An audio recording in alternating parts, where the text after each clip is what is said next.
Muy buenas tardes, sean bienvenidos al Ateneo de Santander en un día como hoy en el que dentro del programa cultural del Aula de Cultura del Diario Montañés tenemos nada menos que a un miembro de la Real Academia Española de la Lengua que además es cántabro.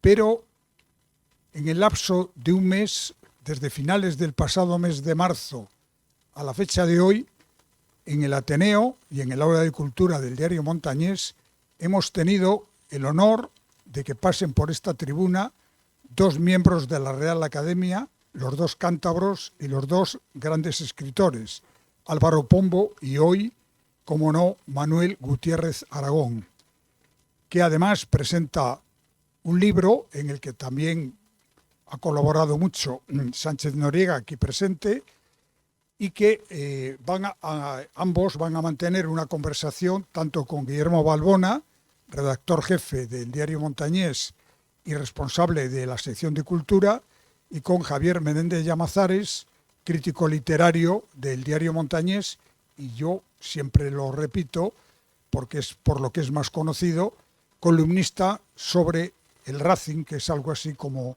una pasión cántabra, ¿eh? Yo ya sin más les dejo con ellos, únicamente saludar a los que nos están viendo a través de la transmisión por streaming en la página web del Ateneo de esta conferencia entrevista y decirles que al final tanto Gutiérrez Aragón como Sánchez Noriega estarán encantados de firmar ejemplares que se están vendiendo en la entrada. Muchas gracias y bienvenidos al Ateneo.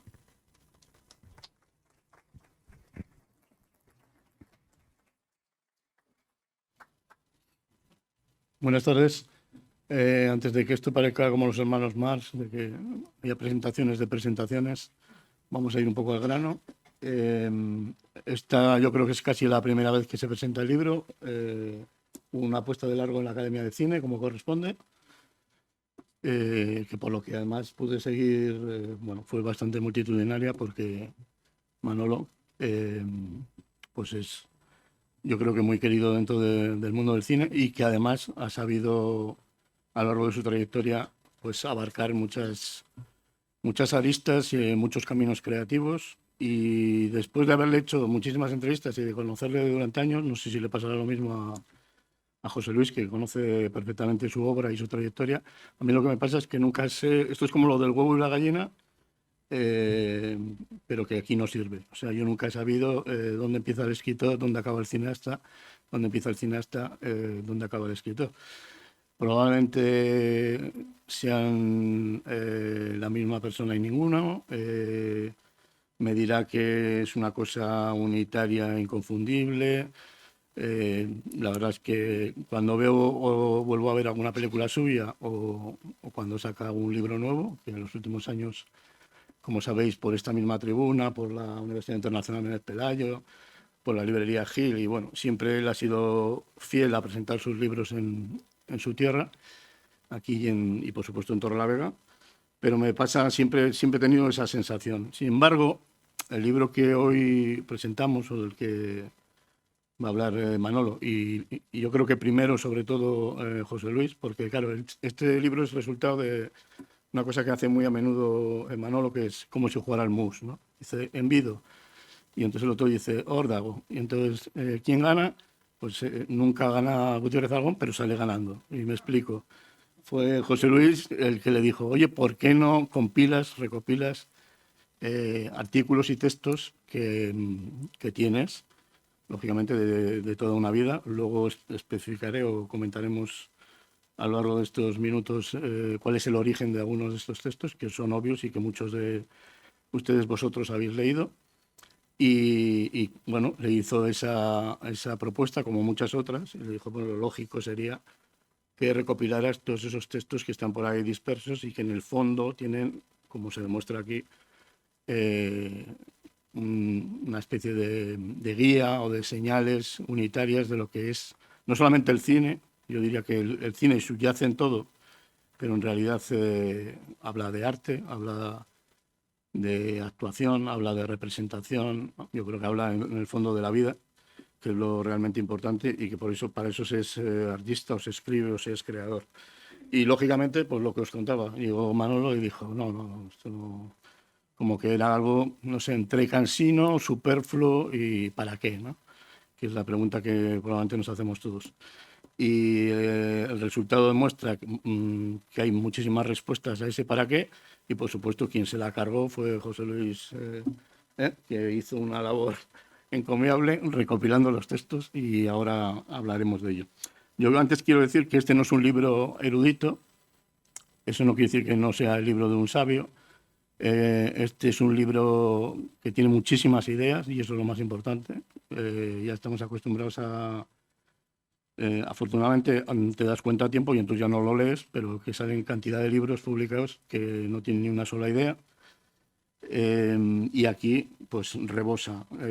Hoy mismo José Luis publicaba, que me imagino que lo habéis visto, una página en el suplemento Sutileza del diario, y hablaba de todo esto, y yo creo que le costaba, porque hubiera necesitado a lo mejor 3 páginas, no citar frases, sentencias, reflexiones, ideas, al fin y al cabo, que están dispersas a lo largo de todos estos textos. Ahí me parece, si no recuerdo mal, si no me corriges, 5 bloques, luego podemos especificar cuáles, y en esos 5 bloques abarcan aproximadamente unos 50 artículos, podemos llamarlo así. A veces son como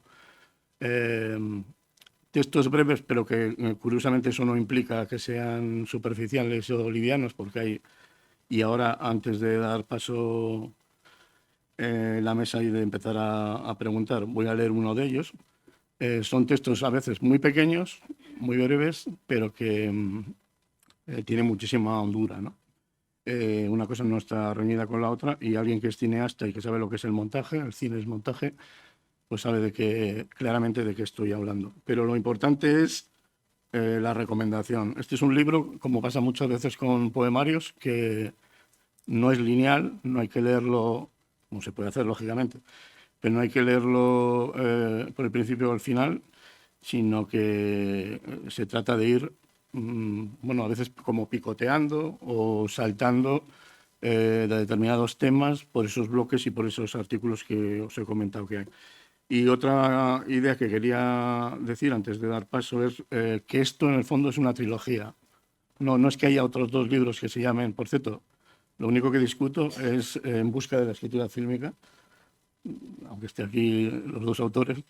Creo que eso debía haber sido un subtítulo, y que es lo que da el tono ese siempre de libro técnico, erudito, que no lo es, y haber buscado algún título, quizá lo digo por, como se suele decir equivocadamente, por deformación profesional, haber buscado un título de esos atractivo que sintetizaba más muchas cosas de las que cuenta aquí. Y mi apuesta sería la motivación del deseo, que responde una sentencia que tú también destacabas en un maravilloso artículo que se incluye aquí.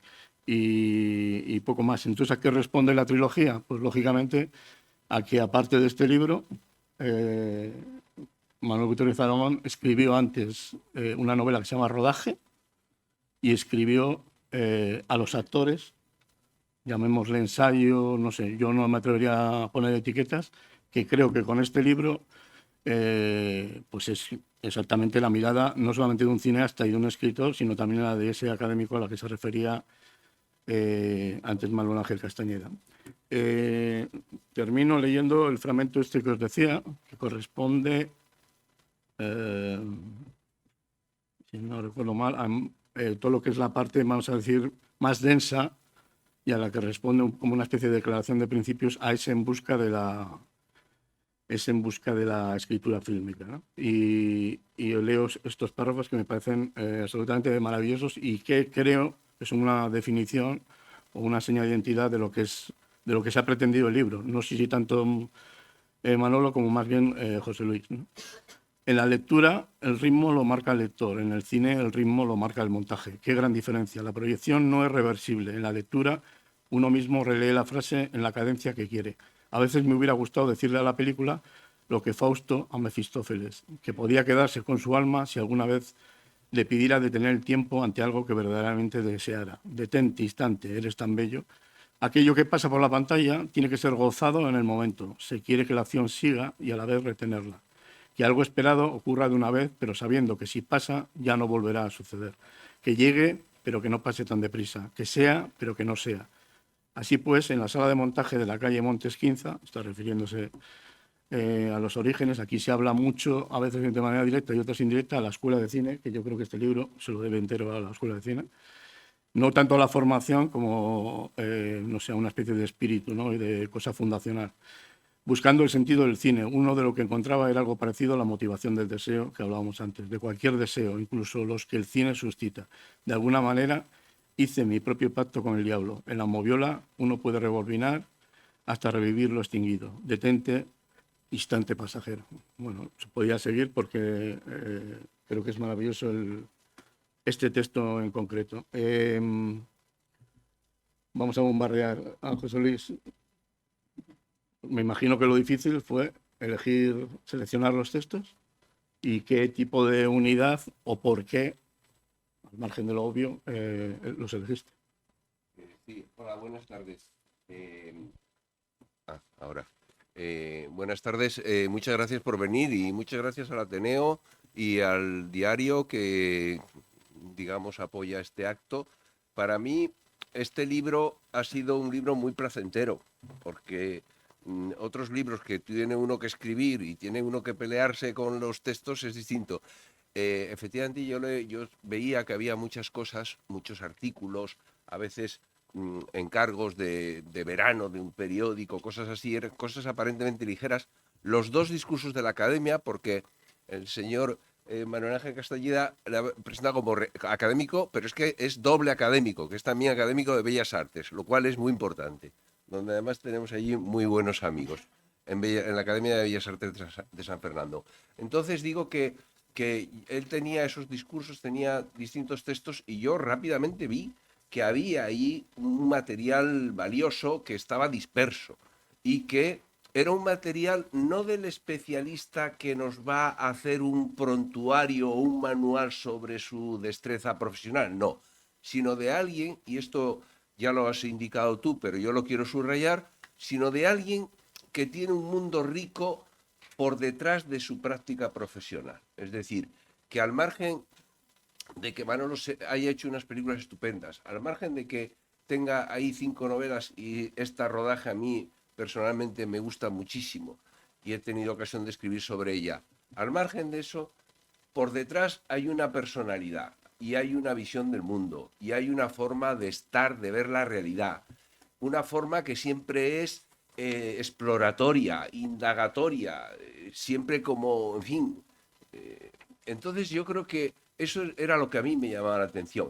Y los textos, pues lógicamente lo único que hice yo fue darle un recorrido, darle una organización, teniendo en cuenta, los organicé en 5 bloques, se lee muy bien, por cierto, hay que decir que hay que comprar el libro y que además, además de que estamos en la semana del libro, las tardes de Nordeste lo más apropiado es un buen libro. Eso os lo garantizo. Entonces, además, este libro, como ya se ha señalado, son textos cortos, son textos breves, y yo casi os diría que empezaseis por el último, que además, solo voy a decir el título para picaros un poco, que es Demonios en el jardín, políticos y actores. Ya no hace falta explicar más. Entonces, digo que a mí me resultó muy gratificante el buscar ese discurso, ese hilo, donde efectivamente los textos son dispares, pero que, y en algún caso brevemente eliminadas algunas cosas o algunas breves correcciones para darle más agilidad, porque eran textos a veces muy formales, pero que yo creo que claramente había ahí un libro, es decir, de esto que lo ves enseguida. Y para mí fue un trabajo pues muy placentero. Antes comentaba lo de las fuentes, ¿no? Para completar la reflexión que ha hecho ahora José Luis. Bueno, pues por ejemplo hay artículos de 1982, no sé si es el más antiguo, que se publicado en Triunfo. Hay artículos, por ejemplo, más recientes en la revista Esquire, en Claves de la razón práctica, varios en El País y en El Cultural, porque son de los medios donde más colabora habitualmente Manolo, que esa es otra faceta también que yo creo que tiene otro libro, pero no te digo que lo hagas porque me vas a decir que lo haga yo, que sería recopilar artículos más directos de prensa donde, como en este capítulo que te has referido tú, de Demonios del Jardín, y así está lleno casi todo el libro, lo curioso es que lo importante es lo que subyace o lo que es subliminal. No hay una mirada directa. Y yo creo que también pasa en el cine de Manolo, ¿no? Que lo importante es que abarca muchas cosas y son aquellas que aparentemente no están tan visibles, ¿no? Y eso es lo importante. Y cuando leáis el artículo de Demonios del Jardín, sobre todo pensando que va a ser sobre una reflexión sobre su propia película, una de las más citadas y yo creo que una de las mejores, pues precisamente os vais a llevar un chasco, pero vais a salir con mucha satisfacción de qué perfiles hace de los políticos a lo largo del tiempo, con una mirada, yo creo, además de director de cine, como si lo estuviera delante y se hubieran convertido en actores. Bueno, y luego pues hay también artículos del periódico, también de algunas instituciones, yo creo de la propia academia, bueno, etcétera, etcétera. Bueno, no te voy a preguntar si este libro, si no hubiera estado José Luis, si lo hubieras hecho, porque no lo hubieras hecho, pero no sé hasta qué punto, cuando ha hecho esta unidad, o sea, sería un poco la pregunta al revés de la que le he hecho a José Luis, cuando has visto esta unidad y los textos compilados y como una especie de secuencia, si te has visto reflejado y si incluso consideras que hay cosas que no se han metido, ya, lógicamente por espacio, no estoy hablando de eso, sino igual algún punto de vista o algún territorio que a ti te hubiera gustado verlo reflejado al margen de la complicidad con José Luis. Bueno, pues buenas tardes. Me alegro mucho de estar aquí. Gracias a Manuel Ángel Castañeda, como siempre, por invitarnos. Y a Guillermo y a Javier y a todos ustedes por haber venido. Bueno, esto del título, que me ha dejado un poco... haberlo dicho antes. Ahora ya no tiene remedio. O sea, tú sabías que existía el libro, pues haberlo dicho. ¿Cómo dices que se llama? Motivos del deseo. No, yo hubiera titulado, ese es uno de los que... Motivación del deseo. Bueno, no, yo también tengo que yo, ahora lo digo. Ahora se puede decir. Yo también me quedé un poco diciendo, joder, después de 40 años, si yo, que firmo esto, sigo buscando la escritura fílmica que he hecho durante tantas películas, ¿qué pasa? Que nunca las he encontrado, ¿no? Entonces, que ya soy un poco mayor para seguir buscando, es un poco como dónde estará mi carro, o sea, ¿dónde estará la escritura fílmica? Yo también lo pensé. Y entonces, por tu culpa, como siempre, lo digo ahora porque no lo había dicho. Pero vamos, lo del título, le dimos muchísimas vueltas a este título. Tuvo muchos títulos. Y ya te digo de antemano también que no tengo título, las memorias van a salir en octubre.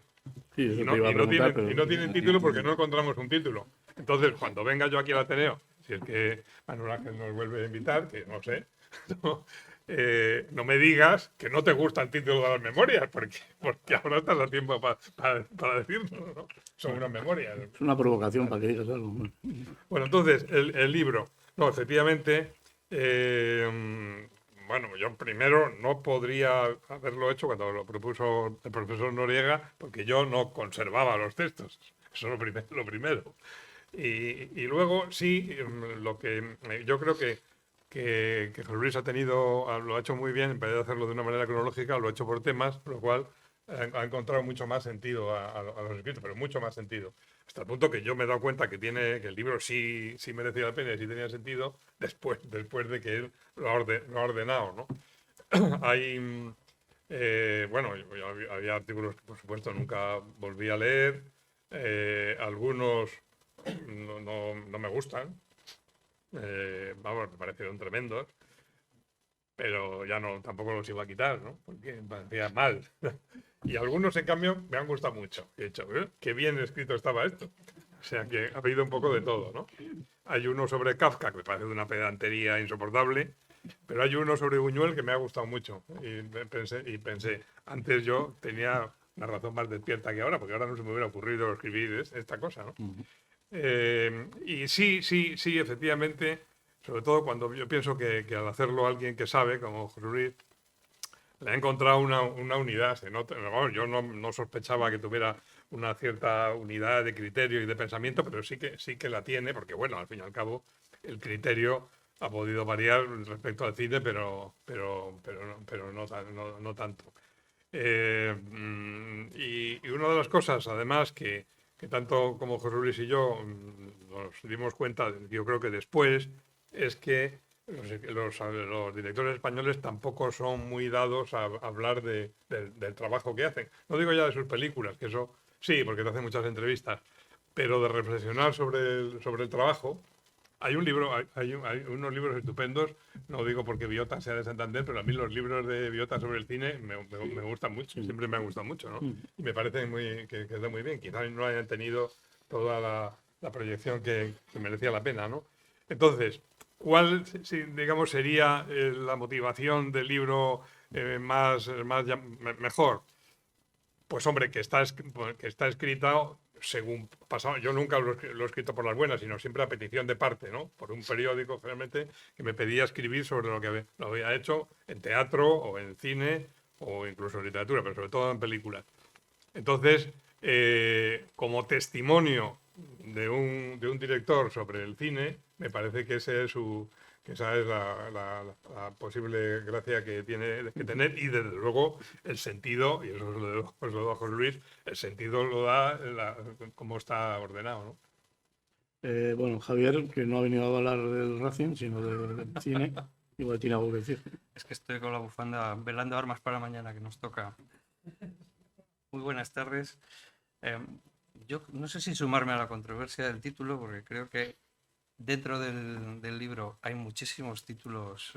Yo creo que cualquier poeta, y por eso Guillermo ha tirado la caña. A mí me gustó, por ejemplo, El tiempo inefable, ¿no? Que es El tiempo inefable. Hay una reflexión sobre el tiempo en uno de los artículos que me pareció, es un verso maravilloso, ¿no? El tiempo inefable.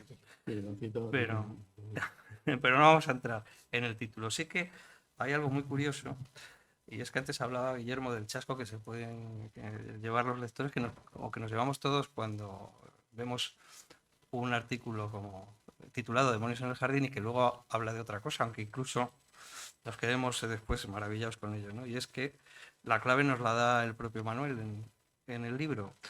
Lo hace citando además a Berlanga y Azcona. Yo creo que es de las pocas frases o de las pocas ideas que no son cosecha propia. Dice Manuel que decían Berlanga y Azcona: es que a la gente le gusta que la engañen. Bueno, pues aquí con este libro nos engañan.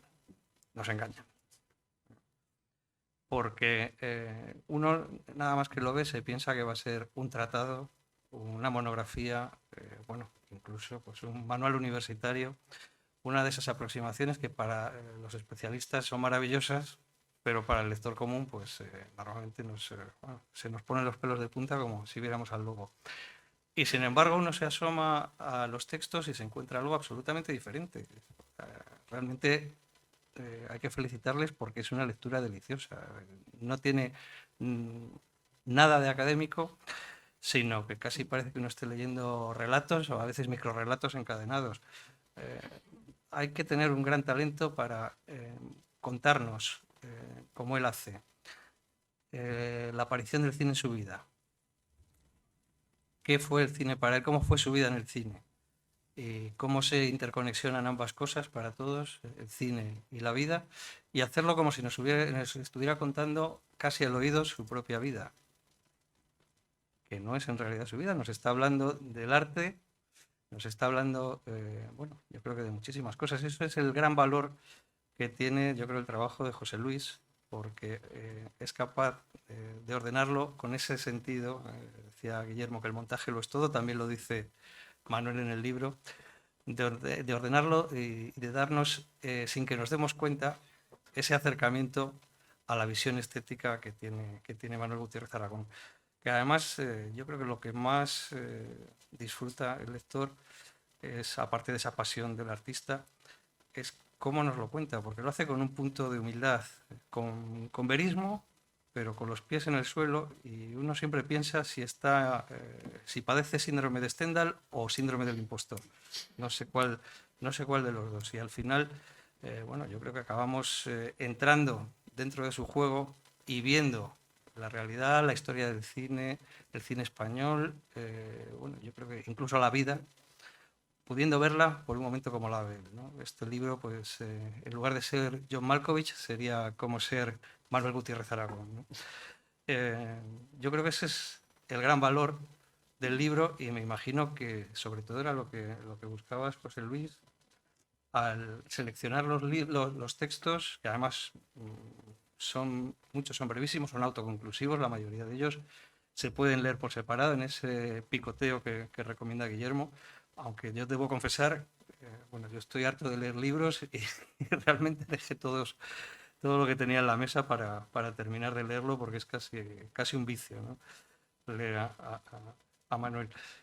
Pero la gran tarea yo creo que es conseguir dejar que se trasluzca el pensamiento estético y la visión, no ya del cine, sino de la vida de Manuel, pero simplemente a través de sus propias palabras. Es decir, que la tarea es muchísimo más dura de lo que parece, pero además ha resultado muy grata, ¿no? Totalmente, porque además es que él, por ejemplo, va al Festival de Moscú de Cine y entonces va a una exposición y habla de un cuadro de Lissitzky y tiene ahí 15 páginas espléndidas sobre arte. Es decir, que un director de cine hable de arte, no ya que hable de literatura que parece más próximo de teatro, sino que hable de arte, que hable de música, que hable de otros aspectos, a mí me parece que eso le da una gracia grande al libro. Y lo mismo pasa con las citas. Antes ha dicho Guillermo, y tiene razón, que yo en el artículo de esta mañana del periódico me he cortado de no citar más cosas, pero bueno, pues cuando dice la noción espacial de cine crea también la noción del tiempo, ¿no? O elegí el cine para liberarme de la literatura, que me consumía por dentro. Fíjate tú, ahí es nada, ¿no? Es muy bonito. Entonces yo creo que los textos estos, que efectivamente se leen muy bien, son muy ágiles porque están hechos de divulgación de periódico, tienen esa ventaja de que no es un profesional que dice y ahora voy a pensar lo que he hecho y lo teorizo, no, sino que ha sido de una forma espontánea, pues que ha surgido por aquí y por allí y al final pues fluye y si eso tú lo organizas un poco, pues da una panorámica donde hay ideas, donde hay reflexiones, donde hay emociones, donde tiene mucho humor, porque hay mucha gracia, tiene muchísima gracia y muchísimos detalles de cosas, en fin. El otro día en la academia, ¿verdad? Decíamos que tú no te acordabas de cuando se puso una película de Marisol en vez de poner el acorazado Potemkin en un colegio mayor, porque había discusiones y había un grupo que decía, no, hay que poner un cine que sea popular. Y entonces renunciaron al acorazado Potemkin para poner una película de Marisol. En fin, digo esto porque a mí me parece que hay cosas que tienen muchísima gracia, vamos, tienen mucho encanto. Y en ese sentido, efectivamente, yo creo que es un libro que se lee con una perspectiva muy del espectador, no del profesional que hace una película y la ha pensado, no, sino del que se sienta y cuando discurren los fotogramas y ves a los actores, pues eso te emociona y eso te hace pensar o te hace indignarte esa es la perspectiva y eso es lo que hace que efectivamente es un libro para un público muy, muy amplio y no necesariamente cinéfilo. Bueno, pues ya ven, la vida es una tómbola, pero de verdad, ¿no? Incluso en los colegios mayores. Bueno, de tiempo de estudios se habla bastante en el libro, sobre todo en la primera parte. Antes hablaba Guillermo de esa escuela de cine, pero seguimos con el engañar, estamos engañados. Dice Manuel que, primero, dice, el cine es una cosa que se puede aprender, pero que no se puede enseñar. Pero es que luego vamos más allá, enumera a los profesores que tuvo, aparte de que a la mayoría, incluso a alguno que le suspendió, le pone bastante bien, pero dice, en la Escuela Oficial de Cine teníamos de profesores a la flor y nata, yo no aprendí nada de ninguno. Un poco exagerado, por mi parte. No sé de qué año es eso. Es que, claro, quiere decir que son muchos, es mucho tiempo, desde el año 80 y pico, ¿no? Que es los primeros. Hasta ahora uno va cambiando también de opinión, ¿no? Ahora no escribiría eso. Pero ¿mantienes lo de que el cine se puede aprender pero no se puede enseñar? Sí, eso es verdad. La verdad es que el cine, a diferencia de otras artes que requieren una enseñanza teórica, ¿no? Aparte de la práctica, que es lo más importante, pues el cine, por mucho que te lo expliquen, hasta que tú no coges una cámara y ves aquello, ¿no?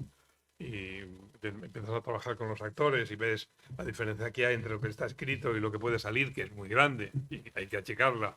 Entonces, todo eso no, por ejemplo, una de las cosas que no se enseña en una escuela de cine, ni en casi nada, es una cosa importantísima, que es el trato con los demás, ¿no? La enseña de cine, en la escuela de cine te enseñan a encuadrar, te enseñan también a, más o menos, a trabajar con los actores, pero no te enseñan una cosa esencial, no solo en el cine, sino en la vida, que es que tú cuando llegas a una película, grande o pequeña, tienes a unos 10 o 20 colaboradores, por no decir 40, si es una película grande, 100. Bueno, esos 100, cada uno tiene su propio signo. Son todos para la película, pero cada uno tiene su idea y sus intereses e incluso a veces se llevan mal unos con otros, ¿no? Entonces, el que tú consigas que todos trabajen para ti, o sea, que esas 100 personas, uno es el sastre, otro es el maquillador, otro es el operador, el segundo operador, el tercer operador, el ayudante, que todos esos consigan dejar lo que piensan y tener un único pensamiento que es el de la película, que es el que tú tienes que darle. Bueno, eso nos enseña, Además, eso sería muy útil para la vida, ¿no? También. No lo digo por los periódicos, que supongo que también. No, si en periodismo tampoco se enseña. Bueno, pues entonces, entonces, lo que podemos llamar la manipulación del equipo, ¿no? El hacer que... Ten en cuenta que el cine, y es una de las cosas por las que dejé el cine, es una actividad física muy potente, ¿no? O sea que, aparte de la parte artística, ¿no? De la creativa, que esa en general tienes que llevarla ya desde casa estudiada, para comunicárselo a los otros en el menor tiempo posible, ¿no? Aparte de la parte creativa, que actualmente es la que se valora, hay una parte física de cansancio, que no es lo mismo tu grado de exigencia al principio del día que 10 horas más tarde, que ya estás cansado. Bueno, pues conseguir primero, tener la autoexigencia de trabajo suficiente para exigírtelo a ti y no esto parece una cosa de menor importancia, pero si oyes a Coppola o a Scorsese es lo primero que dicen, ¿no? Que tienes que exigirte siempre y que si el último plano del día fuera el primero y tener la misma exigencia. Bueno, pues esa misma exigencia naturalmente la tienes que tener para ti para podérselo exigir a los demás y que estén todos al loro. Porque esa parte de estar despiertos en el cine es esencial. Bueno, pues eso no se enseña en una escuela de cine, ni seguramente se puede enseñar. Pero bueno, luego hay otras cosas que el cine tiene unas reglas, si se quiere, sencillas, ¿no? El salto de eje, el que entra por la izquierda tiene que salir por la derecha, el que mira para allá, el siguiente tiene que mirar por la parte contraria. Los encuadres, pues que, en fin, que sean proporcionados, que no haya mucho aire por arriba o por abajo. Tampoco es tan difícil de enseñar eso. Pero todo lo demás, que es sobre todo el trabajo con el equipo y con los actores, ¿cómo se enseña a tratar a los actores? A veces hay tratados de actores. Yo mismo he escrito uno. Bueno, pues eso no puede ser. O sea, porque cada actor tiene tienes que darle su propia recorrido, ¿no? No vale lo que le dices a uno, no vale para el otro. Hay actores que necesitan ensayar mucho y otros que, como Ángela Molina, que lo que vale siempre es la primera toma. Bueno, pues ¿cómo consigues que uno que tiene que repetir porque se equivoca y a lo mejor son 10 tomas, no acabe con la frescura que tiene el que lo hace bien, sobre todo si es un actor natural? Bueno, pues ese tipo de cosas no se enseña, no se puede enseñar. Tienes que irlo aprendiendo tú poco a poco. Por eso las escuelas de cine tienen su importancia, porque allí, en 3 o 4 años, o los años que sean, tú vas quemando película. Ahora no quemas películas, sino que grabas.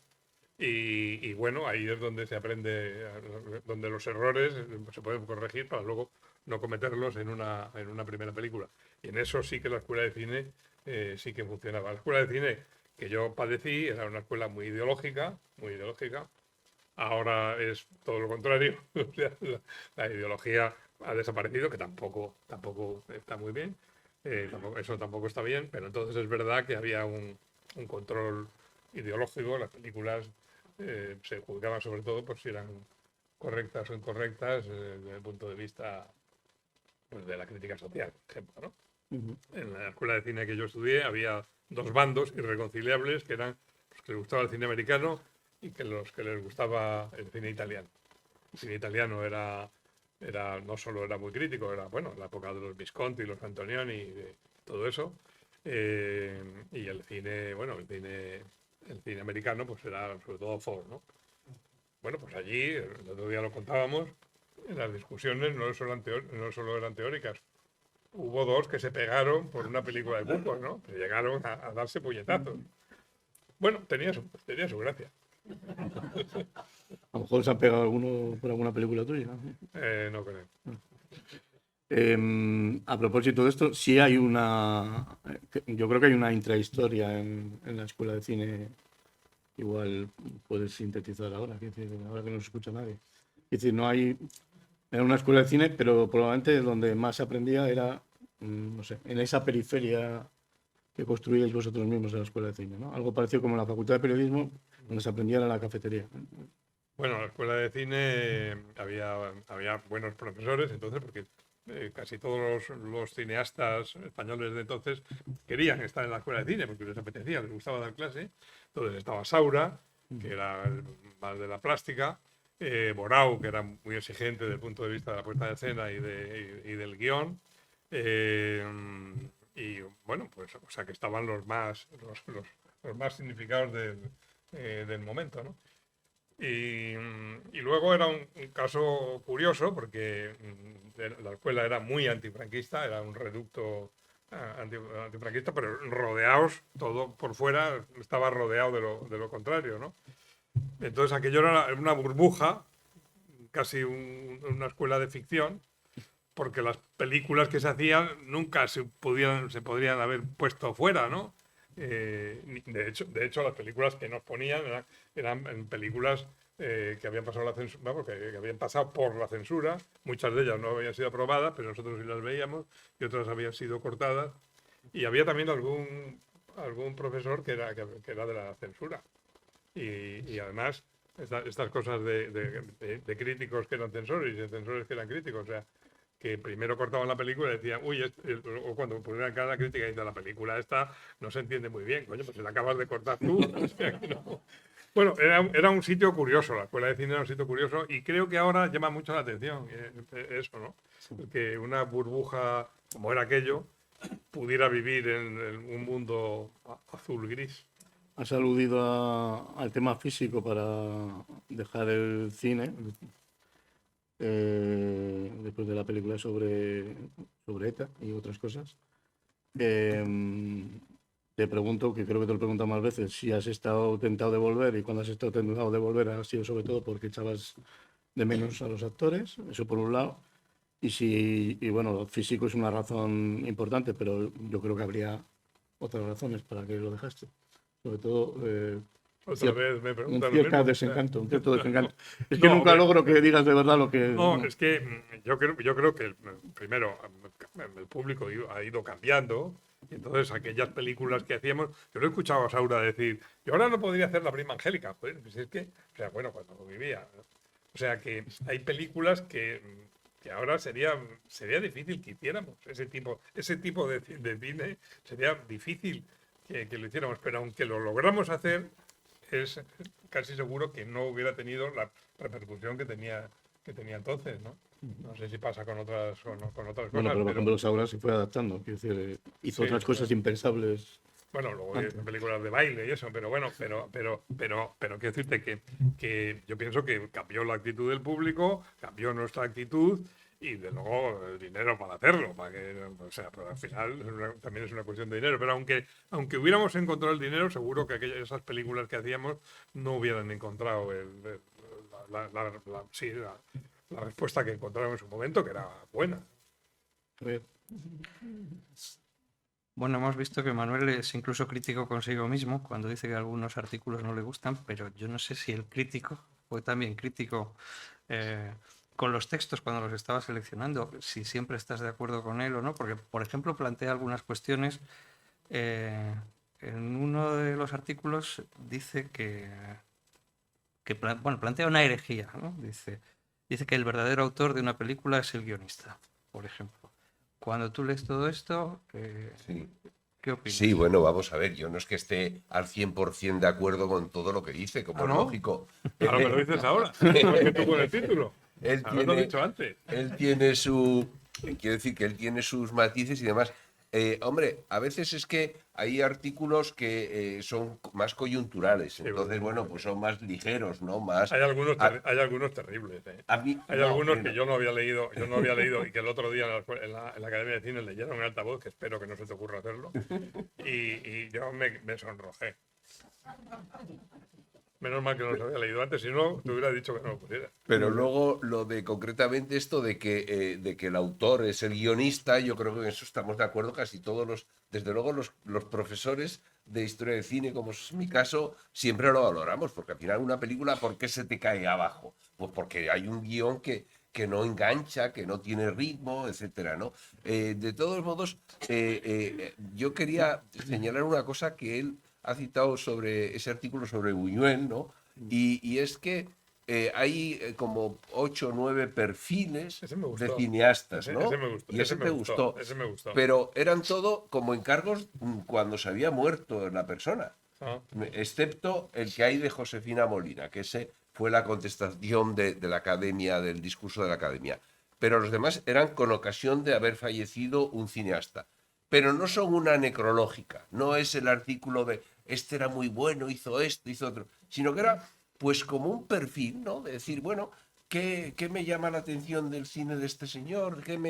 Entonces, está muy bien, porque por ejemplo sobre Teo Escamilla, o sobre Néstor Almendros, estos excelentes directores de fotografía reconocidos internacionalmente, y que él hace como unos apuntes que aparentemente es ligero, pero caramba, y ha metido ahí la síntesis, ¿no? Le ha pillado, digamos, el esqueleto, exacto. Y eso me parece que está muy bien. es que hay que decir una vez más que los artículos se han escrito siempre a petición de parte. ¿eh? O sea que no siempre ha sido porque una publicación, una revista, un periódico me ha dicho escribe sobre esta cosa. Entonces son coyunturales. Y esa precisamente seguramente es la gracia que tiene, porque entonces están muy pegados a lo que pasaba en el momento y al mismo tiempo son testimonio, quieras que no, como los ropajes que se ponen los actores, ¿no? Los actores, una de las cosas, cuando pasan las películas, pasan 20 años, las películas pueden ser buenas o malas, pero el testimonio de cómo van vestidos y peinados se queda. Entonces, los artículos responden a la idea que tenía en ese momento de lo que yo estaba haciendo y seguramente los demás. No hay ningún artículo que yo haya escrito así por las buenas. Son artículos de triunfo, muchos del país, ¿no? Como tú has dicho. Pero como sigas así, no va a comprar el libro, ni tanto. No, porque quería, no había nacido todavía. sí quería referirme al principio. Hay un fragmento así también, así como de declaración de principios y tal, enmarcado en lo que he comentado al principio, que se llama El sentido del cine, ¿no? Y es lo que te iba a preguntar, que si esto ¿Por no... qué que encontrado el sentido del cine? Después de 40 años de buscar. Sí, porque además tú lo haces como anécdota, bastante entretenida. Es la primera vez que cogiste una práctica, ¿no? Coges la cámara y entonces, bueno, en principio lo leo, los actores debían de estar tan asustados como yo. Salimos con bien del empeño, los actores pusieron cara de pena para decirse adiós, la chica esbozó una sonrisa de tristeza. Y yo hice un primer plano de ella, un plano de ambos, un plano general del chico alejándose, todo tan correcto y también encuadrado como en cualquier película americana o italiana. ¿Y qué más puede pedirse en 3 minutos? Esa era la práctica. Y sin embargo, cuando vi la proyección de lo filmado, me dije que eso no era cine, que para ser cine le faltaba ¿qué? Y un compañero me dijo, doctoral, Manolo, es que tú no tienes sentido del cine. Y dices con ese humor al que se refería José Luis al principio, que está rezumando todo el libro. Y tampoco lo tenía, pero eso no me consolaba. En mi casa me decían que yo no tenía sentido de la realidad. Y como tampoco soy de la literatura o agregado de instituto, digo yo si seré aquella proyección de mí mismo de cuando estaba enfermo o un ser imaginario, etcétera, etcétera. Pero es muy divertido. ¿Qué quiere que te conteste eso? No Sí, tiene claro, porque contestación. esto es del origen, es la primera práctica, y si ahora sí le has encontrado un sentido al cine, ¿o no? Hombre, a los demás sí, más o menos. No, aquí.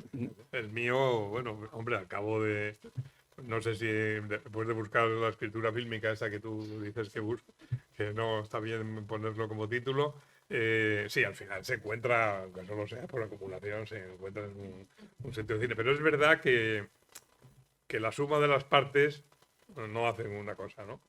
Y en este caso es verdad que el cine no consiste solo en que esté bien encuadrado, en que los actores están bien, sino que hay un más X que hace que la película o la literatura comunique o no llegue, emocione, interese. Bueno, pues ese es el misterio de la creación, ¿no? Bueno, hay un momento en el libro en el que afirmas, yo no sé si es un poco para empatar, dices, no puede haber escritura automática en el cine. No, no puede haber, no era para empatar. No era para empatar. Por una vez has dado con uno que no. O sea que los experimentos... No, no hay experimentos en el cine. Hay experimentos en la literatura y experimentos en la magia y tal, pero en el cine, cuando se dice, uy, qué película tan espontánea, todo mentira. Todo, o sea, tú tienes que preparar todo eso con días de antelación, saber pedir los permisos de rodaje del sitio ese que se supone que es espontáneo, ¿no? Trabajar con los actores mucho antes, que se lo aprendan. Entonces no queda tiempo, digamos, para esa cosa que se llama la improvisación. Puede haber un poco de improvisación, cada vez menos, ¿eh? Y desde luego en las series no, en las series ninguna. Todavía en el cine, si la película ahora se rueda ya con poco tiempo, pero cuando tenías 8 semanas, ¿no? Te quedaba un poco para trabajar con los actores, un poco de cambiar las cosas, de improvisar, que quizás sea el momento creativo más interesante. Pero ahora con las series se acabó, porque en las series el capítulo 4, ¿no? Tiene que parecerse, porque si no, no vale, al 3 y dejarlo preparado para que el otro director que sigue en el 5 también siga, ¿no? Entonces, tú no puedes crear unos tipos distintos de los que va a crear otro, ¿no? O una atmósfera distinta, porque no pega. Son dos músicas que no pegan. Entonces, la parte, digamos, de improvisación que tenía el cine a sus principios, o sea, que iban, la época de Chaplin, iban al taller, hacían sus gags, no les gustaba, volvían a repetirlo y volvían, ¿no? Eso ya se perdió hace muchísimo. Ahora todo va planificado y desde luego no hay para la improvisación no hay momento, y para esa cosa decir que película tan espontánea, eso no existe en el cine. Claro, es que La espontaneidad no existe en el cine. Leyéndote, por ejemplo, cuando contabas que en la escuela se practicaba dos deportes, que era el terrorismo cultural y el despotismo ideológico, claro, justo uno lo compara con lo que ocurre ahora, que si echas un vistazo a las escuelas de cine o de televisión, bueno, pues es el guión en 3 actos son 4, los giros argumentales, Sí, el viaje van del héroe. reconociendo. Es decir, ¿qué pasa? Que ya no queda espacio para la innovación y la creatividad. Todo tiene que seguir la fórmula comercial. Absolutamente. Tú ten en cuenta que, por ejemplo, cuando vas con sobre todo, esto vale para las series, ¿no? Que al fin y al cabo la actividad audiovisual hoy más importante y la que más da trabajo a los actores, guionistas y directores son las series. Pero en fin, también vale para el cine. Entonces, la serie, normalmente cuando se presenta, hay unos ejecutivos. Antes había un productor. El productor a veces era un hombre, pues pensaba en el dinero, pero también era un creador, ¿no? También era un hombre que le gustaba el cine y tal. Entonces ahora hay un grupo de ejecutivos. Los ejecutivos, la mesa donde están los ejecutivos que van a aprobar o rechazar la serie, lo que hacen es mirarse de reojo entre ellos y decir, a ver si se equivoca este imbécil y me ponen a mí en el lugar del jefe y no a este que está, y no sé qué, ¿no? Entonces, no se arriesga. Entonces lo que quieren es que se parezca a la serie que antes tuvo éxito. Entonces eso, tener en cuenta que por cada serie que vemos en la pantalla, en una pantalla, y cada vez hay más series, por cada serie que vemos en la pantalla habrá habido, por ejemplo, unos 50 proyectos que han sido rechazados o aplazados, ¿no? Se ha elegido uno. Bueno, pues el uno que se elige siempre es porque esos ejecutivos que se detestan entre ellos y esperan que se equivoquen para que los echen al otro, lo que intentan es no equivocarse y por lo tanto hacer un producto que se parezca al anterior.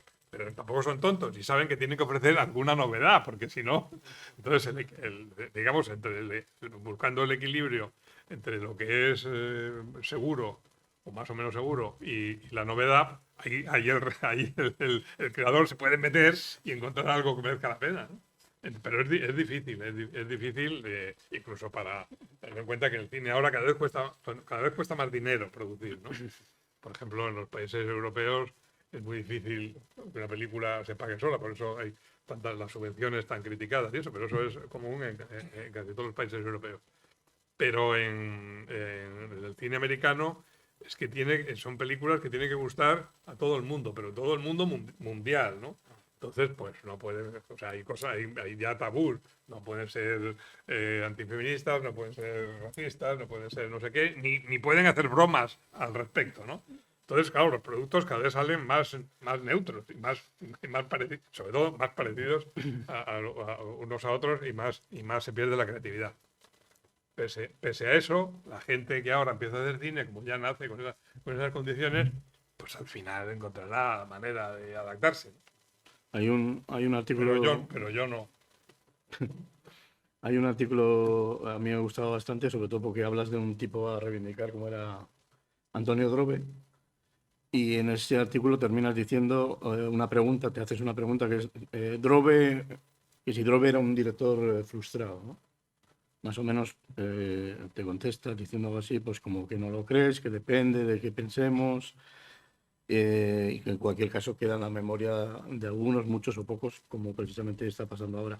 Entonces, eso me da pie a preguntarte, ya con la distancia, además de haber dejado la dirección, no tanto el cine, y encima de escribir como narrador, que siempre ha estado en tu trayectoria, es en qué consiste el éxito. Y no me digas que la taquilla, claro. Pues te digo que sí, que es la taquilla. Es muy difícil en el cine. En otras cosas no. Mira, tú puedes hacer un poema y lo pueden leer 4 y ser una obra maestra. En el cine, una obra maestra cinematográfica en un cajón no, es una contradicción, ¿no? O sea, el cine se inventó sobre todo para comunicar, ¿no? Para provocar emociones en mucha gente. Entonces, yo no digo que la película por lo menos tiene que alcanzar a pagarse lo que ha costado, ¿no? Y entonces eso forma parte del arte cinematográfico, no es que no es que por una parte esté, ¿no?, en los criterios artísticos y por otra parte los criterios económicos. Yo creo que esa fórmula en el cine no vale, van unidas.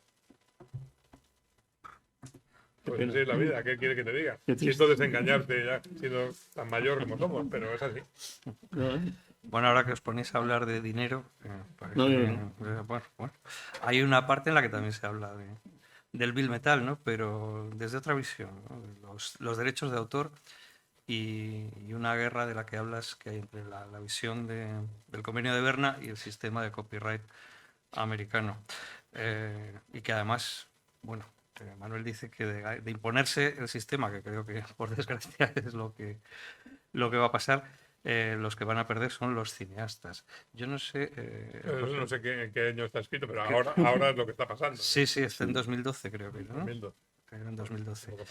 Pero claro, cuando hay los que somos un poco ajenos a las entrañas económicas de cómo funciona este sistema, nos quedamos un poco fuera de juego. Por eso quería que José Luis nos explicase un poco cuál es la importancia de reconocer los derechos de autor con un sistema similar al de los libros, que es lo que se defiende en Berna, creo, y qué es lo que propugna el sistema de copyright americano, que por lo que se entiende leyendo a Manuel es que sean empresas y corporaciones quienes manejan esos derechos y no personas, ¿no? Lo que pasa es que este es un tema muy complicado, ¿no? Quiero decir que, vamos a ver, Francia, que ha sido líder en la excepción cultural, en proteger el cine como hecho cultural, es decir, que no es una mercancía y por lo tanto no tiene que ser el sistema norteamericano donde una película tiene las escrituras ante notario como un piso y tú lo vendes, lo compras o lo rompes si te da la gana, sino que aquí se reparten derechos de autor a los creadores, ¿no? Al director, al guionista, al director de fotografía, es decir, hay otro concepto, ¿no? Pero yo lo que creo es que ahora el problema que tenemos es esa homogeneización al que ha hecho referencia Manolo, con una unificación de los estilos y de los tratamientos, debido a que las plataformas y las televisiones son la principal fuente de soporte económico del cine, ¿no? Es decir, de repente el cine ha sido absorbido y entonces se homogeneiza el discurso y demás.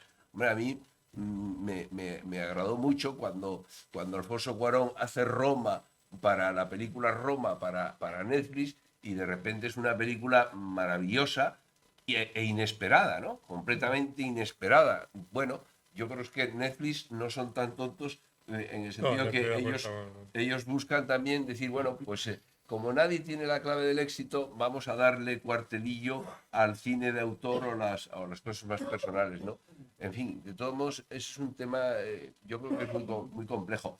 Antes, si me permitís que diga una cosa, cuando ha preguntado Guillermo sobre cuál es para ti el sentido del cine, yo creo que en gran parte está en el tema de los actores, y en el libro hay un par de 2 o 3 frases que me gustaría ahora hacerles a ustedes partícipes, porque tienen mucha fuerza, ¿no? Es decir, el hecho del actor. Claro, el actor en una película es actor y es personaje. Es las dos cosas. Y en esa ambigüedad o en ese diálogo entre actor y personaje, ahí está la magia del cine, en gran parte, ¿no? En que es una impostura, es una representación, no es la realidad sino su falsificación, pero está ahí. Y es muy bonito porque en el libro Manolo tiene unas cosas que dice, son 2 o 3 cositas que iba a leer. Mi niñez es la voz de Fernán Gómez. Antes que la penumbra y el relato, era esa voz campanuda, cómica y dramática. Esos andares de plantígrado, esa torpeza inteligente. Y por supuesto las mujeres en Tecnicolor, etc. Dice, el cuerpo del actor, más adelante, viene de afuera, del mundo real. La película solo lo comparte. Pero el cuerpo del actor no solo viene de la vida, también viene de otras películas. El actor viaja a través de sus películas, deambula entre todas ellas, aunque sabemos que también existe en la realidad. En fin, es decir, estas reflexiones que por una parte, cuando citas a Fernán Gómez, con quien trabajaste, ¿no? Varias veces, a mí me encanta esa secuencia de La mitad del cielo, ¿no? Donde dice que no hay quien le sepa preparar una cena, en fin, de las cuñadas que tiene y tal, cuando va el personaje de Ángela Molina y le hace la cena, ¿no? En fin, que está maravilloso. Digo que por una parte está la memoria tuya de niño, la práctica con actores conocidos, pero luego está esta otra reflexión, ¿no?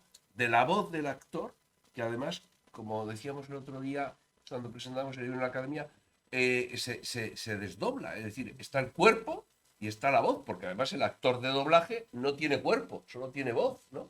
Entonces, a mí me parece que es muy interesante esto de que le da como una fisicidad al cine, ¿no? En una película, al final, lo que queda es esa presencia. Por eso, esos actores que decimos, que es un buen actor, ¿no?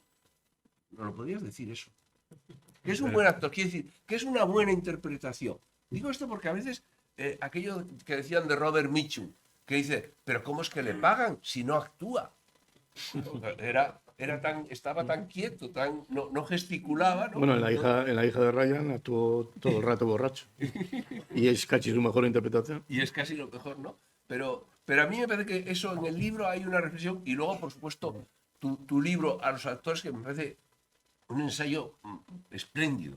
Espléndido porque tiene mucha emoción, porque está escrito muy de verdad, no es una teorización, no es buscado hacer una categorización, un catálogo de cosas, ¿no? Y a mí me parece que en gran parte del sentido del cine va por ahí. Vamos a ver, lo de los actores y sus personajes. Es que siempre se alaba que bien está fulano, que bien está Robert De Niro en tal papel. Y le dan un Oscar o no se la dan. Pero realmente es que el actor no solo es el personaje que está haciendo en esa película, sino que es la suma de todos los personajes que ha hecho antes, ¿no? Porque la gente tiene el recuerdo de cómo ha actuado Y espera del actor, sobre todo de los actores de género, como era Gary Cooper o podía ser John Wayne, ¿no? Siempre, o no te voy a llamar Marlon Brando, siempre espera que haga una serie de cosas a lo Marlon Brando. O sea, no se quedan tranquilos, por mucho personaje que hasta que Marlon Brando no se tiraba de la oreja. Decía, por fin se ha tirado de la oreja. Ya. O sea, me siento ya, digamos, identificado porque Marlon Brando vuelve a ser Marlon Brando. O sea, que un actor no solo es el personaje que está haciendo, que lo tiene que hacer muy bien y tienes que creerte que es cantero, por ejemplo, ¿no? Sino también el recuerdo y la imagen de todos los personajes anteriores, ¿no? Cuando López Vázquez empezó a hacer cine con Carlos Saura, la gente al principio de las películas se reía porque creía que estaba viendo una comedia española, ¿no? Luego ya veía que no, que aquello iba de otro lado. Pero el recuerdo del personaje, Landa, el pobre Landa, yo trabajé con Landa y Landa es de los actores con los que más la gente, no digo que se haya identificado su personaje, pero sí más ha esperado que hiciera de Landa, ¿no? A mí Landa siempre me contaba lo mismo, me decía, dice, mira, yo cuando llego a un rodaje, los rodajes de estos comerciales que hacía Manolo Lanui o El vecino del quinto y tal, ¿no? Entonces me dicen, a ver, Alfredo, hombre, pues nada, vamos a dar motor de acción, abres la puerta y dices, buenos días, ¿no? Ah, vale, venga, motor, acción. Entonces abre la puerta y dice, buenos días. Ya no, decía el director. No, hombre, vamos a ver, no otra vez. Pues abre la puerta, buenos días. Y él dice, hombre, Alfredo, hombre, como tú sabes. Dice, que quieres que lo haga como yo sé, ¿no? Entonces ya el pobre Alfredo abría la puerta y decía, ¡buenos días! Y ya todo el mundo tan contento. Bueno, pues esperaban que hiciera eso y le pagaban por hacer eso, ¿no?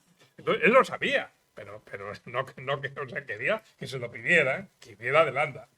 Bueno, pues entonces los grandes actores siempre procuran hacer de sí mismos.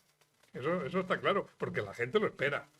La gente espera muchas más cosas de las que parece, ¿eh? Por ejemplo, siempre critican mucho en las películas, digamos, históricas, que haya algún anacronismo, ¿no? Bueno, a la gente le chifla cuando encuentra el anacronismo. Es que le chifla, mucho más que salga con la cuadriga y tal, que eso ya se lo sabe.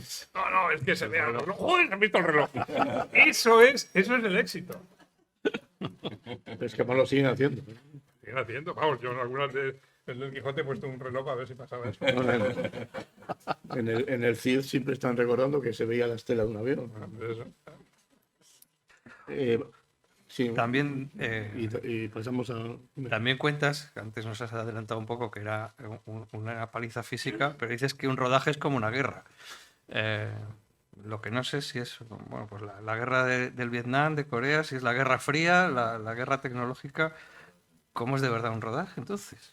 Hombre, en un rodaje hay muchos egos, sobre todo entre los actores, el director, y a veces sí hay guerra. Hombre, se supone que no hay muertos. A veces sí, pero pocos. Entonces, más que una guerra es un poco de caos, ¿no? Donde el director... Hay una cosa que es muy difícil de explicar a los que no son del cine, pero el director a veces se pierde, sobre todo en el cine americano. O sea, porque tú cuando llegas hay que pensar que en el rodaje, claro, tú cuando sale en cuadro de la pantalla son 2 actores o 3 actores, pero detrás de eso hay 40 energúmenos que están haciendo cosas continuamente. Y pidiendo y preguntando, sobre todo preguntando. Tú cuando llegas a un rodaje, lo que quieres es irte porque todo el mundo te pregunta. Entonces, a las 8 de la mañana, además, donde todo el mundo pregunta, y yo entonces, pero es que no ha venido, es que entonces no, ha fallado, está lloviendo y no tenía que llover. Bueno, todo eso, ¿no? Entonces, es muy difícil sobrevivir a eso, sobrevivir a todos los que te rodean, que están allí, se supone que para ayudarte, ¿no? Y hay directores europeos que cuando han llegado a Norteamérica se han perdido en el rodaje, o sea, porque la maquinaria, no sé cómo explicarlo, o sea, cuando se pone en marcha todo aquello, hay un momento en que pierdes el control de esa máquina y la máquina funciona sola. Y dices tú, ¿qué estará pasando? O sea, yo soy el director y no sé qué está pasando. Eso pasa mucho más a menudo de lo que parece. Esas son las mejores. Esas son las mejores películas. Vamos a pasar enseguida a quien quiera poder preguntar. Te iba a decir dos últimas cosas para que no te vayas con el tema de hablar un poco de las memorias que salen en otoño, ¿no? Y que no tengo Y título. que no tienes título, eso ya no lo has dicho, pero que comentaras un poco, porque si es como en este libro, que es de cine y no hablas de tu cine, en las memorias no hablas de ti, ¿no? No. Vale. Las memorias prácticamente de mí, no sé de quién son las memorias. Bueno, pues cuéntanos un poco, aparte del chascarrillo. No, las memorias no pienso contar nada. Si no, no me vuelven a invitar a Ateneo, porque ya lo tengo todo contado. Las memorias... No, ahora lo que me da miedo es que a veces, hablando de este libro, pienso yo, joder, esto pues en las memorias vuelve a salir lo mismo.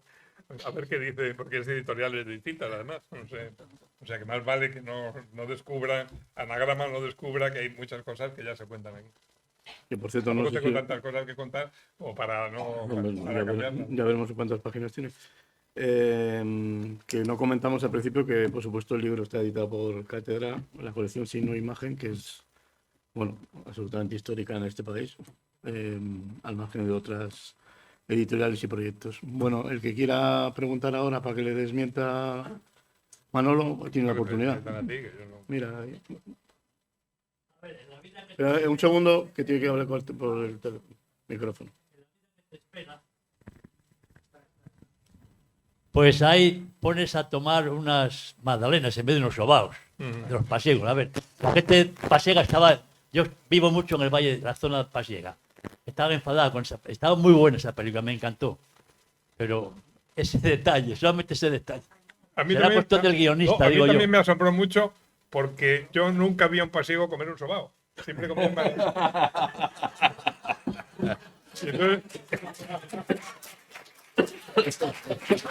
Y entonces yo decía, pues lo voy a poner en la película. Comen magdalenas. ¿Por qué? Porque son más baratas. Ya puestos a hablar. Pues sí, todos los hacen ellos. Sí. Buenas tardes. Muy buenas tardes. Vamos a dar para atrás más de 50 años Dios en mío. Picos de Europa rodando La Mudita, que estábamos ahí 3 de los fijos de todo el mes de septiembre, y ahí me di yo cuenta lo que sufren los actores y el director. Estaban esperando grabar la famosa niebla que sube de Sotres. Y les dijimos, hoy no sube, que con este aire no sube. Si nos han dicho que sube todas las tardes, hombre, casi todas, pero hoy no subió. Después, recuerdo a José Luis López Vázquez subiendo con un frío que pelaba, que yo tenía la noraca hasta arriba, con la camisa al hombre, buenos días, familia.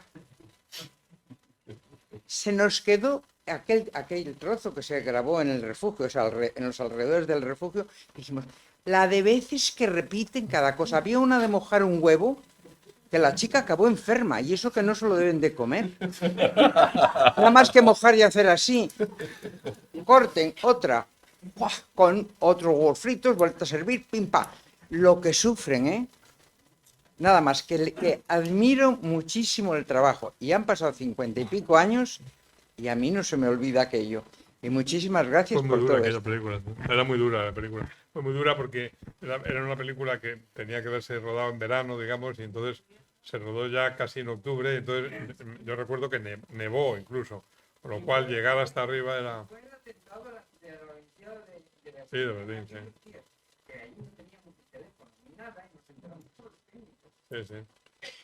No, fue una película muy dura que López Vázquez siempre me reprochó que había sido muy dura y que yo me tenía que haber ocupado, digamos, de que no fuera tan dura para los actores porque muchas veces se rodaba y no había dónde meterse entre toma y toma, ¿no? Se repetían y hacía muy mal tiempo, porque el tiempo es muy cambiante en los picos, ¿no? Pero sobre todo era muy dura porque vivíamos en Potes, salíamos en un coche, pero luego había que dejar el coche para coger un Land Rover y luego ya el último trozo se hacía andando, andando, no, se tardaba mucho, pero andando.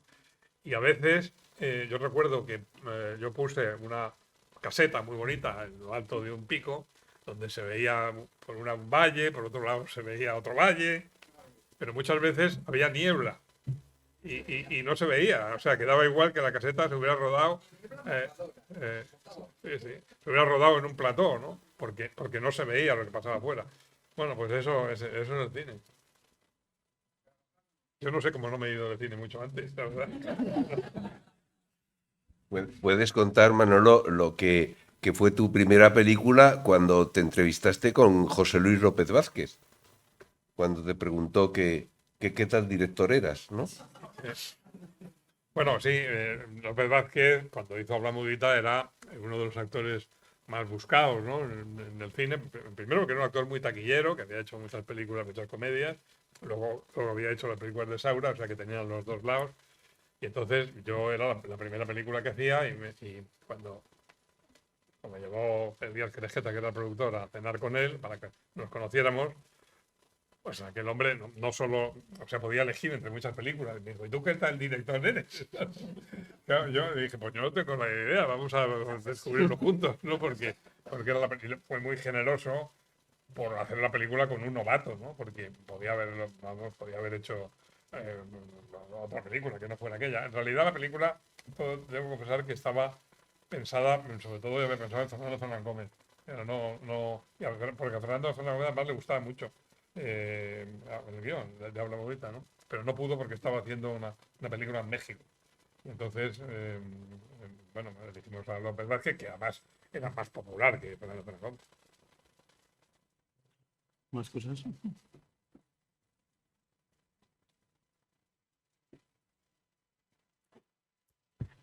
Cuando se ha hecho referencia a que su infancia fue la voz de Fernán Gómez, recordé que yo creo que fue la última vez que estuvo usted en el Ateneo, vino a decir que el problema de muchos actores españoles actuales es que no se les entiende. ¿Considera usted que eran mejores los actores López Vázquez, Fernán Gómez, que muchos de los actuales? Y segunda pregunta, y esta sí que la contesta y si no, no. Si a usted mañana le obligan a dirigir de nuevo una película y la única condición que le ponen es que el actor principal tiene que ser un político, puesto que los políticos son grandes actores, ¿a quién elegiría? Bueno, lo primero que les digo de la obra de los actores, a mí me parece un problema terrible ese. Parece una cosa terrible, pero terrible. Y yo lo he dicho muchísimas veces, o sea, que es que no se les entiende. No se les entiende porque no tienen porque no se les exige. O sea, porque el director es el que tiene que exigirles que se entienda, ¿no? Entonces eso parece mentira, pero no se les pide. No sé, debe ser que, claro, la cercanía a lo mejor se les entiende. Pero no solo se les entiende, sino que además tienen una forma de hablar monótona, no modula, ¿no? Entre otras razones es porque esos no vienen del teatro, todos aquellos otros habían empezado en el teatro tiene que proyectar la voz porque aunque digan frases en voz baja, aparentemente en voz baja, tienen que oírlos en la última fila del teatro y desde luego estaban acostumbrados a modular, no solo a decir que se entendía, sino modular. Entonces estos murmullos como de gato que dicen los actores de ahora a mí me parece inaceptable, totalmente inaceptable. Y respecto a qué político podía hacer de un papel, pues no lo sé, pero desde luego no creo que fueran buenos actores ninguno. No serían buenos actores. En lo suyo lo serán, ¿no? Pero el actor no consiste solo en decir mentiras, tiene que ser que parezca que son verdad. En el fondo, ¿no? Sí, aquí. Usted ha trabajado en la censura y supongo que burlarla sería... Perdón. Sí, que digo que usted ha trabajado en una época de censura. Sí. Y era una censura que venía de arriba abajo y supongo que el evitarla pues era complicado y se necesitaba también su dosis de talento, ¿no? ¿Existe ahora otro tipo de censura que no venga tanto de arriba abajo, sino que es una censura que está impregnado por todas partes, ¿no? De lo políticamente correcto, ¿no? Es decir, el cine ahora se basa en seguir unas consignas que tienen que ser pues un respeto al feminismo, al ecologismo, y eso lo ha detectado usted o lo ha sufrido ahora. Sí, hombre, yo ya no lo he sufrido tanto, pero sí, lo que dices es, tal como lo expresas es totalmente así. Hombre, yo llamo censura realmente a la censura política, ¿no? Cuando era alguien con una tijera que cortaba. Ahora es una cosa más sutil, como acabas de decir, es una presión social a la que incluso el mismo director, el mismo guionista, sin querer, obedece, ¿no? Y procura bueno, no tener, no llamar a las cosas muchas veces por su nombre, ¿no? Entonces, eso me parece tremendo, sí. Hay una especie de autocensura, no ya por parte de los productores, que también, pero vamos, no es una censura política que nada. Esta es, si tú violas esa especie de código no expresado en un papel, bueno, pues te expones a que la película simplemente no sea aceptada también socialmente, ¿no?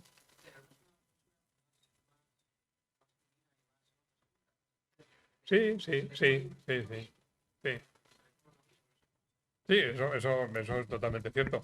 Pero, en fin, también es verdad que ahora hay canales de distribución, no son solo, que no son solo la televisión. En el cine no existe tanto, en el cine sala, ¿no? En la televisión hay más, ¿no? Pero también es verdad que ahora, como las formas de hacer el cine son más fáciles porque puedes hacer, o sea, en teoría puedes hacer cine con un móvil, ¿no? Y bueno, luego lo pones en internet y lo pueden ver, o sea que en ese aspecto, y no te meten en la cárcel tampoco, antes sí.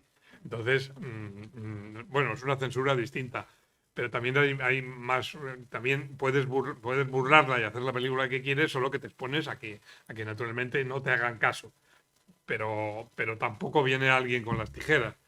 Bueno, como tú dices, sí está muy bien expresado como lo dices, es otra cosa distinta y seguramente tan peligrosa como la otra, pero es distinta. En cualquier caso, yo la otra me parecía terrible. Esta es una presión social que, pues, ¿qué le vamos a hacer? Como tantas otras cosas, ¿no? La otra no, porque la otra venía del poder y eso es inadmisible. ¿Alguna cosa más? Por ahí. Los últimos. Sí, ya está. Bueno, era en parte por lo de antes, cuando sí que decíais que no se entiende a veces a los actores, y también en parte cuando hablabais que nada se improvisa, que todo está en el guión, pero a veces las dos cosas tienen que ver. En mi caso, que tenía un pequeñísimo papel en una película que resulta que se rodaba en inglés.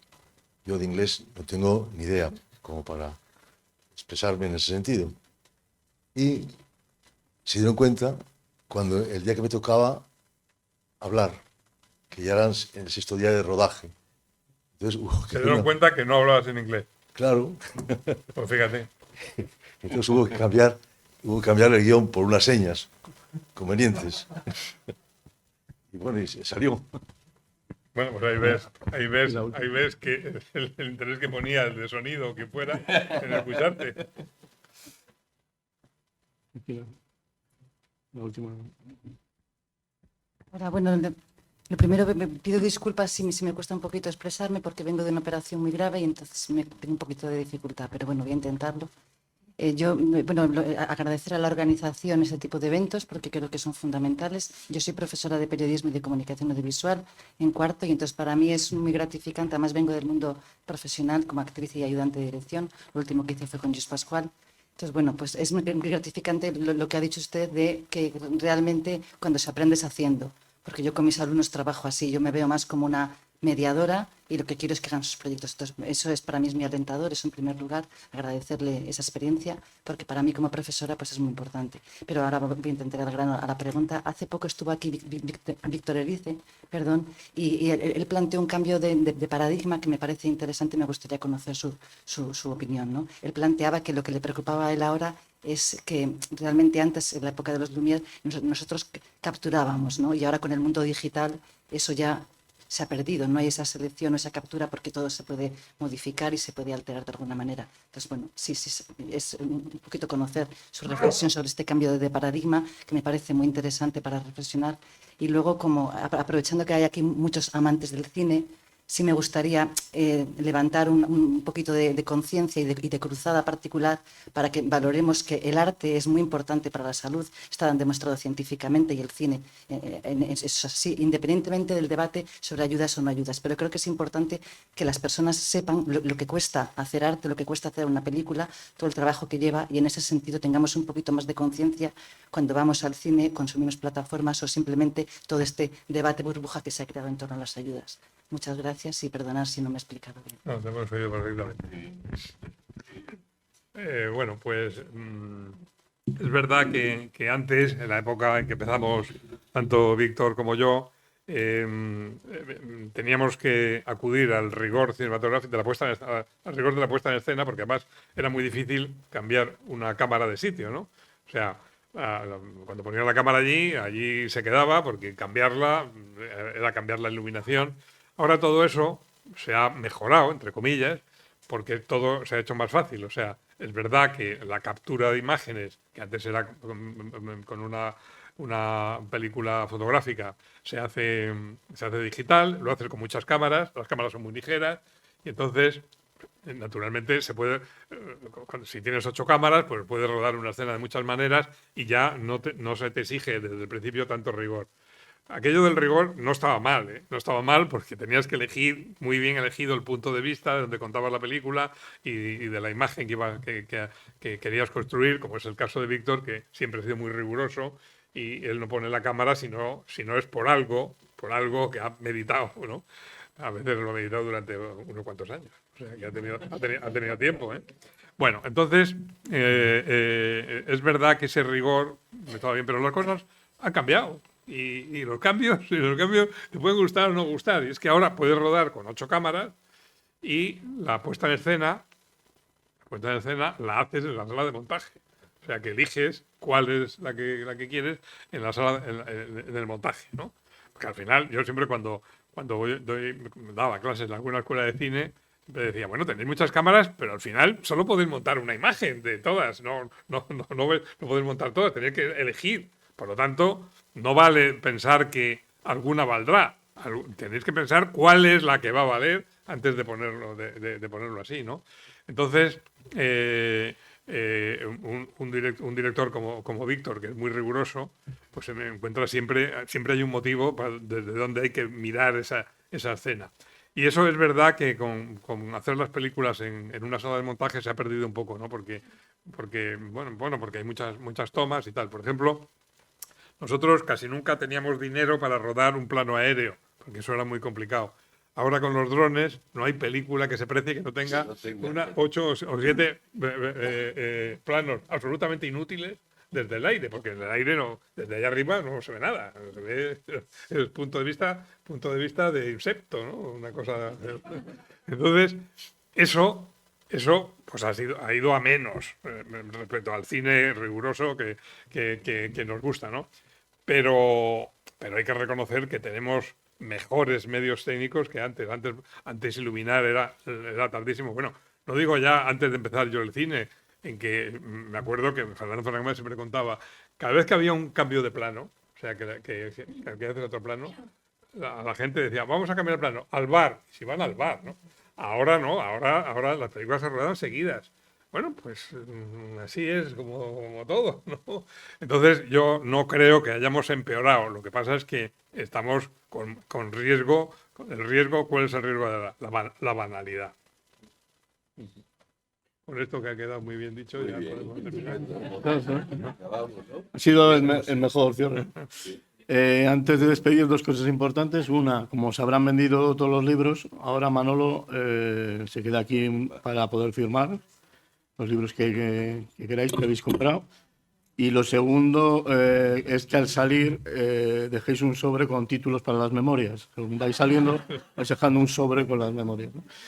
Bueno, gracias Manolo una vez más. Nos veremos, supongo, en otoño o antes en las ferias del libro. Sí, hay un título. Gracias, José Luis. Sí, el libro no va a salir porque hay un título. De sobre.